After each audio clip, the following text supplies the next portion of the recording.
Hi, my name is Renee. I'm a clinical service manager for St. Joseph's Villa, and in this video, I will be talking about helping children with tragic events in the news. These days, we get our news from different sources, from the television, social media, newspapers, and magazines, and even our friends. In this video, we will talk about how to help your children process the information that they have received and help them deal with their feelings. In the community or worldwide crisis, it's easy to assume that our children don't know what's going on. But one thing's for sure, children are very sensitive to how their parents feel. They're keenly aware of the expressions on their parents' faces and the tones of their voices. Children can sense when their parents are really worried, whether they're watching the news or talking about it with others.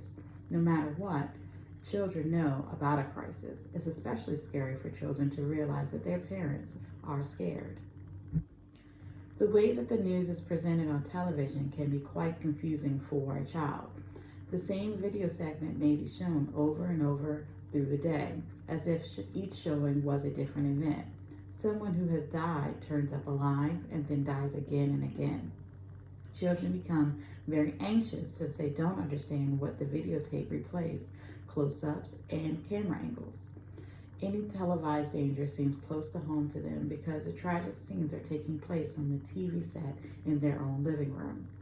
Children can't tell the difference between what's close and what's far away, what's real and what's pretend, or what's new and what's a rerun. In times of crisis, children want to know who will take care of me. They're dependent on adults for their survival and security. They're naturally self centered. They need to hear very clearly that their parents are doing all that they can to take care of them and to keep them safe. They also need to hear that people in the government and other grown ups they don't know are working hard to keep them safe too. When our children are feeling insecure and unsafe, they may not be able to fully express to their parents or other adults how they're feeling.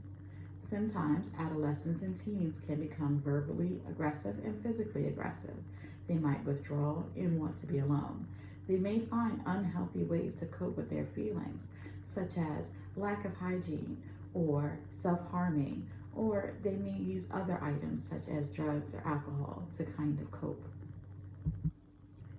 When younger children are scared and anxious, they may become more dependent, clingy, or afraid to go to bed at night. They might whining and aggressive behavior or toilet accidents may be their way of asking for more comfort from the important adults in their lives. Little by little, as the adults around them become more confident, hopeful, and secure, our children probably will be too. It's easy to allow ourselves to get drawn into watching televised news of a crisis for hours and hours. However, exposing ourselves to so many tragedies can make us feel hopeless, insecure, and even depressed. We help our children and ourselves if we're able to limit our own television viewing. Our children need us to spend time with them, away from frightening images on the screens. Social media is also a large part of where we get our news from. For teens and adolescents and our children, social media can become overwhelming with information. Adolescents and teens use social media as their main way to learn about everyday events. Sometimes this information can be incorrect and more than what your teen or adolescent needs to hear. Even if we wanted to, it's impossible to give our children all the reasons for such things as war, terrorist abuse, murders, major fires, hurricanes, and earthquakes. If they ask questions, our best way to answer them might be, "What do you think happened?" If the answer is, "I don't know," then the simplest reply might be something like, "I'm sad about the news and I'm worried, but I love you and I'm here to care for you." If we don't let children know it's okay to feel sad and secure, they might think something is wrong with them if they don't feel that way. They certainly don't need to hear all the details of what's making us scared or afraid. But if we help them accept their own feelings as natural and normal, their feelings will be much more manageable for them. Angry feelings are part of being human, especially when we feel powerless. One of the most important messages that we give our children is it's okay to be angry, but it is not okay to hurt ourselves or others. Besides giving children the right to their own anger, we can help them find constructive things to do with their feelings. This way, we'll be giving them useful tools that will serve them all their life and help them become the world's future peacemakers, the world's future helpers. When it comes to our own fears, we can handle that by finding time for yourself. Even if it's just 5 or 10 minutes a day, being able to find time for yourself just to find your own peace and to deal with your own feelings. You can try meditation. Also, meditation is great for your children to be able to help to come back to their center and to figure out where the source of their fear is coming from.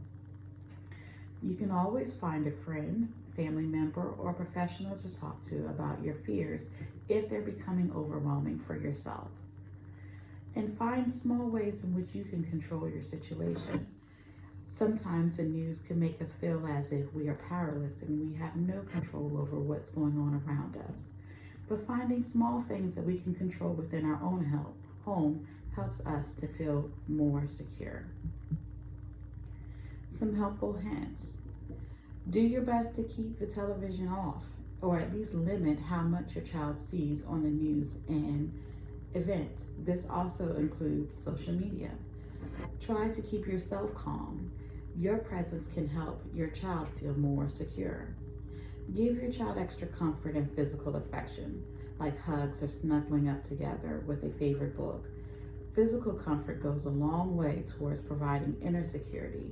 That closeness can nourish you too. Try to keep regular routines as normal as possible. Children and adults count on familiar patterns of everyday life. Plan something that you and your child enjoy doing together, like taking a walk, going on a picnic, having some quiet time, or doing something silly. It can help to know there are simple things in life that can help us feel better in good times and in bad. Even if children don't mention what they've seen or heard in the news, it can help to ask what they think has happened.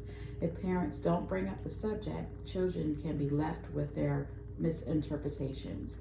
You may be really surprised at how much your child has heard from others. Focus attention on helpers like the police, firemen, doctors, nurses, paramedics, and volunteers. It's reassuring to know there are many caring people who are doing all they can to do to help others in this world. Let your child know you're making a donation, going to town meetings, writing a letter or email of support, or taking some other action. It can help children to know that adults take many different active roles and that we don't give in to helplessness in times of worldwide crisis. Thank you for watching. To learn how mental health services at St. Joseph's Villa can be of assistance to you and your family, please visit neverstopbelieving.org. That's www.neverstopbelieving.org. Thanks again and have a wonderful day.